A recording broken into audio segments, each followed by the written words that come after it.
I cleaned my cassette, oiled up the chain. This is again the night before. I can't find, as you can see, it kind of broke. I need a new one of these, but I can't find my zip ties. I have a toolkit in here. I used to carry around a spare tube, but now I carry around a little cable for when I lock it during rides. This is not great if you're gonna be using it for like in the city, but when you're going out and like say you're gonna park in front of a cafe and get something to drink or get something to eat to fuel up, this is perfectly fine, perfectly suitable. This is for my tubeless repair CO2s. I need one more CO2. I'll go grab that right now. This actually took its first real big hit this past, I didn't notice that. This took its first real big hit about 3 days ago, and it looks like it did have a little bit of damage after all. It actually handled it very well. I hit my first really bad hazard in, I don't know, 4 years of riding, and it surprisingly did really well. I don't see any breaks, so I'm really happy and really impressed with the Giant 2. Anyway, I'm going to go ahead and show you guys some footage of me getting my gear ready for tomorrow, and then we'll see you tomorrow on the trail. Okay, so this is my setup for tomorrow. Because I am going for more than 12 miles, I'm going to try to hit 15 or 16 miles tomorrow. 2 different backpacks. I have 3 backpacks that I use for these kind of trips. These are little straps. The big one I don't need for this one. This is not going to be that long of a trip. It's not a whole day thing. So I have this one that I really like, but the problem is that it leaves an impression, if you know what I mean. But it's honestly a great backpack. I use it for a lot of my gear. The other one is this GoPro one that I think is perfect, but a little pretentious because of the logo. And let's talk about what I'm going to put into my pack. Oh, the other thing that I carry is I usually carry a little fanny pack. I have 2 that I've been using. This one's what I usually use when I go mountain bike riding. And then this one's what I use when I'm doing my daily errands and that kind of stuff on my bike. I have two different bikes that I use on a daily. I have my mountain bike that I use for off-road and canals, that kind of thing. And then I have a gravel bike that I use for like getting groceries and that kind of thing. And for that one, if I need to carry my wallet or something, I have this little clutch purse thing. Anyway. Okay, so let's talk about what supplies we're gonna need for tomorrow. So the first thing I'm gonna need is gloves. I have 2 different sizes. I have large and medium. I like the large better, but the medium does give me a little bit better grip on my phone. Because there are wild animals in javelina and coyotes, I like to have a little spyglass, if you will.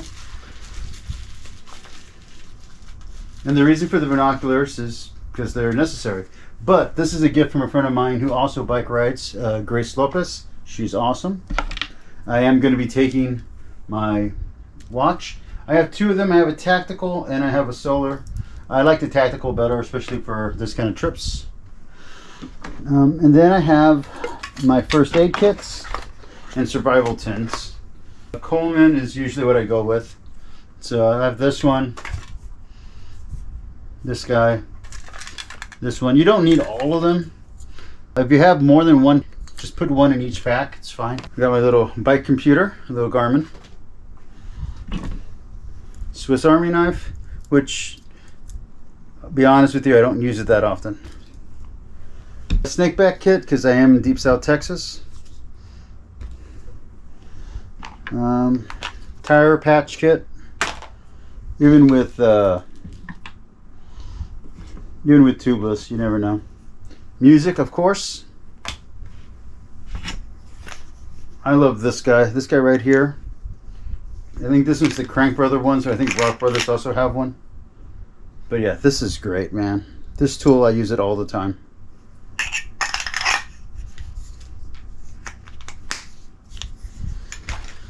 Let's see, what else? I have this guy. I don't use it very often, but it's cool. depending on what kind of terrain we're going to go with. I prefer bandanas to the scarves, but and the gaiters, but whatever, it doesn't matter. You need that for insects and stuff like that. You do need elbow pads, I will say that. Especially if you're going to go on rougher and tighter terrain and there's a lot of trees. I have bashed myself more than once. And then I do recommend knee pads, depending.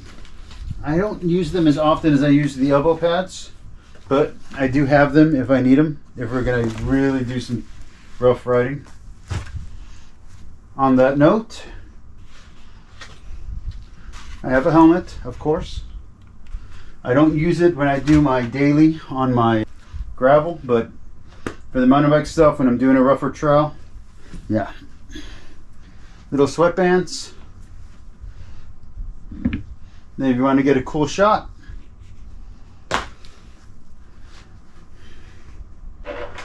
speaking of which, there are different ways to mount your camera.